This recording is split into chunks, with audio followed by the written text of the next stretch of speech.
Hi, this is Ellie Fishman, and welcome to our review of abdominal aortic aneurysms in the post-op patient typically.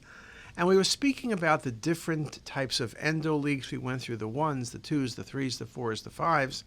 The other complication is device failures, whether it's migration or graft enfolding, fabric tears, dislocation of limbs, or stent fractures. Now, the good news is as the grafts get better, the complications are decreasing, and we hope to see that continue. But many patients will have stents in place, and so you need to be very careful when you're looking at these patients. So here's a good example of a stent failure, and you can see that the stent is collapsing. Look at it very nicely on the coronal views, and particularly well on the 3D volume rendered views. Look at that sharp angulation.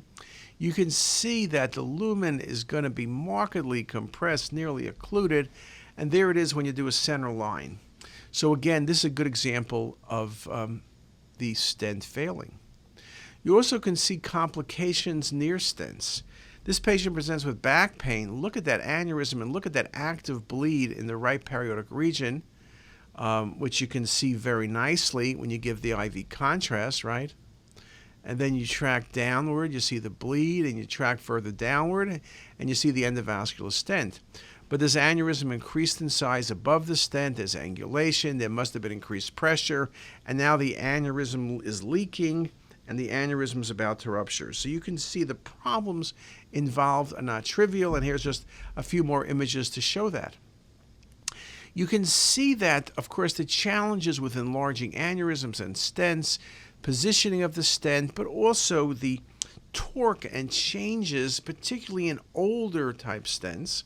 Again, you can see I tracked it down a center line, but you can see the very sharp angulation, the enlargement of the aneurysm, and the active bleed. Another case, evaluation of this patient with a stent, which you can see into the left common iliac. But then you look at it, again, non-contrast, look at that angulation of the common iliac. It's like 90 degrees. 3D works very nicely, 3D volume rendering, to show you the stent material. You can see the 90-degree angulation, and so no surprise. Look how the common iliac is nearly occluded. You can see also, yes, there's aneurysms on the right in the common iliac, as well as dissection common iliac. But again, the stent is failing. Very nice example. Here it is in color. Now, I will say I like the use of color. In this example, the color works very nicely, in a sense accentuating both the aneurysm as well as the stent graft and the positioning of the stent graft and the failure of the stent graft. Another patient, enlarging aneurysm.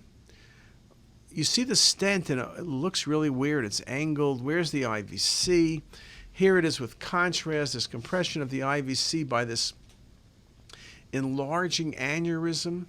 Look at it on the volume rendered views. The aneurysm is enlarging, the angulation of the aorta, the grafts, and you can see that the IVC filter is in place. You can see the IVC filter is being compressed.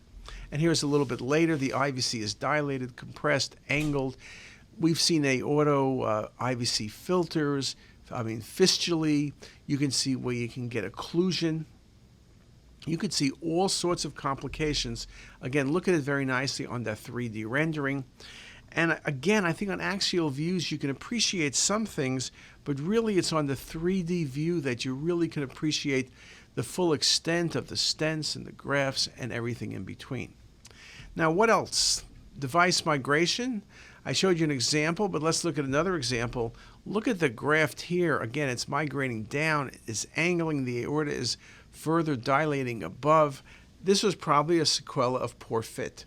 Again, we're better now at putting things in the right place. We're better now at getting the right measurements, but it's always going to be somewhat of a challenge. But look at those images from various planes. Look at that angulation, 90 degrees. Here it is in color. This patient then had a fem-fem bypass graft, basically narrowing of the left common iliac. So again, these patients are vascular paths, so it's not a surprise that sometimes the stents will fail because the aneurysms will continue to get larger, things will become more ectatic. you have all sorts of problems that can lead to more problems. We talk about branch vessel occlusion, and that's probably not surprising. If you're messing around with the aorta, the most common vessel is going to be a renal artery. And it may be the main renal artery, or patients have multiple renal arteries, and so small branches, like here to the lower pole of the right kidney, will be occluded, and you will see infarction. Now, usually it's not progressive. The patient will not lose much renal function, but it's something to be aware of. The patient could present with back pain post-op. Also, we've seen global infarction, where the renal artery is occluded in the post-operative period.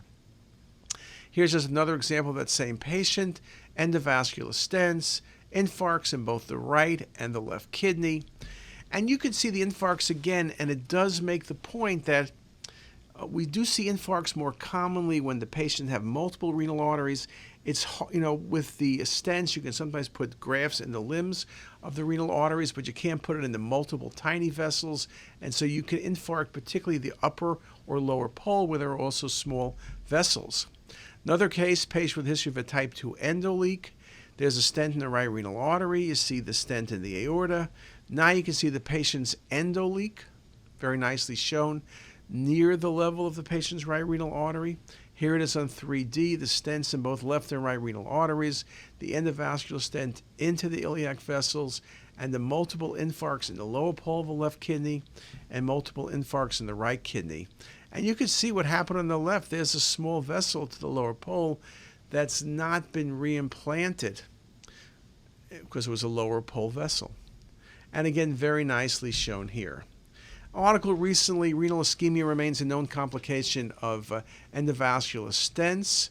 Studies show that 11 to 35% of patients experience a transient increase in creatinine levels, but less than 4% will ever need temporary or permanent dialysis. So the infarcts typically involve a small part of the kidney and usually are not going to be consequential. Burke goes on to say that our data shows a mild gradual increase in baseline creatinine levels in all patients undergoing endovascular stents, regardless of whether or not the patient did have an infarct. And there have been other studies that make the same thing. And we know that ourselves, that patients who do get surgery will often see some transient increase in creatinine. But we also know even patients who don't get surgery, just hospitalized patients, can often see a bump in their creatinine levels. Again, this article does make the point that renal infarcts are common, so for the radiologist not to go crazy when they see it, know about it. It's something important to keep in mind, and watch the patient's renal function very, very carefully. We also talk about other complications, non-endoleak complications, and that would include infection. Anytime you do surgery, there's a chance of infection. One of the reasons endovascular stenting is preferred because there's less chance of infection. But here you see an air bubble by the stent. Here you see an endoleak. There you see the air bubbles. You see consolidation and fluid. And this was an infection of the patient's stent. Again, the enhancing rim on the coronal view here is really most helpful.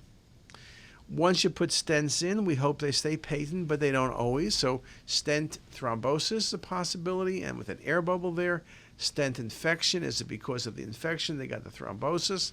Probably not. Or this case, when we see air around stents or in stents, we worry. Around stents, we think about infection, assuming it's not simply just postoperative change, but within the native aorta, you can see air sometimes post-op. But if it's not post-op, you have to worry about communication between the aneurysm, and usually it's duodenum. You see gas in the aneurysm sac, fluid and inflammation nearby, and the bowel often tethered to the aorta, as shown nicely in this case. Aortoenteric fistulae are uncommon, fortunately, but they're life-threatening with a mortality approaching 100%, even if aggressive management is done. There's primary and secondary forms. Prior surgery or graft placement is more common than simply a spontaneous aortoenteric fistula. The classic triad, abdominal pain, massive GI bleeding, and a pulsatile abdominal mass, could make you think about it.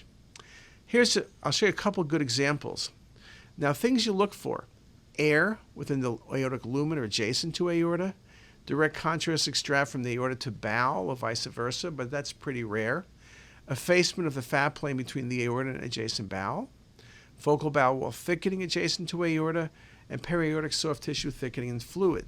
So you look at this case, you say, whoa, look at that giant aneurysm that's getting bigger.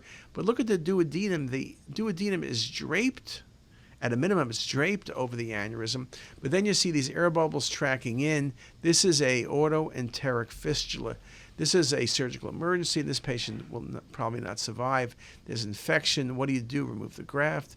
Kind of very difficult. Or this case where there was a lot of air, not much inflammation, but the patient was not recent post-op. This was going to be infection and a Aortoenteric fistula. So again, when you see air around the aorta, when you see communication between bowel and the aorta, or just even nearby, it's a Aortoenteric fistula to proven otherwise. It's rare to see contrast going from the aorta into the bowel. It's just very, very rare. But when you see air like this around the aorta, you know it's a fistula. Or in this case, look at the limbs. There's one of the wires is pushing forward. When you look carefully, there's a fractured stent with repair, but there is now, when you look at it, there's an Aortoenteric fistula involving the fourth portion of the duodenum. So anytime you're doing surgery in that region, it's very easy to get adhesions. The classic Aortoenteric fistula is going to be the duodenum, third and fourth portion. You can see with other loops of bowel, particularly if patients have adherent loops of bowel and they've been repositioned. But again, very important diagnosis to look at. You can see the active extravasation consistent with the Endoleak.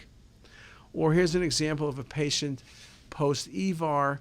You can see that there's lots of inflammation, particularly by the posterior aspect of the aorta. You can track this downward, and you can see this contrast tracking beyond the lumen. There's air in the lumen. And so you're dealing with a Aortoenteric fistula, which would need to be drained.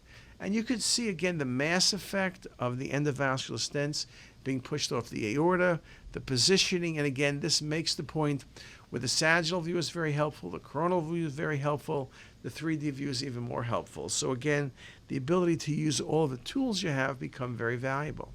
So I've gone through a lot on endovascular stents, but it's an important topic. We're seeing more of them, and we scan a lot of patients every day with stents. It's going to continue to evolve with newer designs, and that's happening every 6 months, it seems. We need to be aware of the range of findings and what we can expect to see in complications from endoleaks, down to rupture, to stent failure.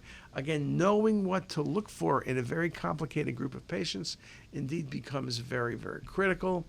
It's also important to work closely with vascular surgery, interventional radiology. Again, you need that to optimize patient management.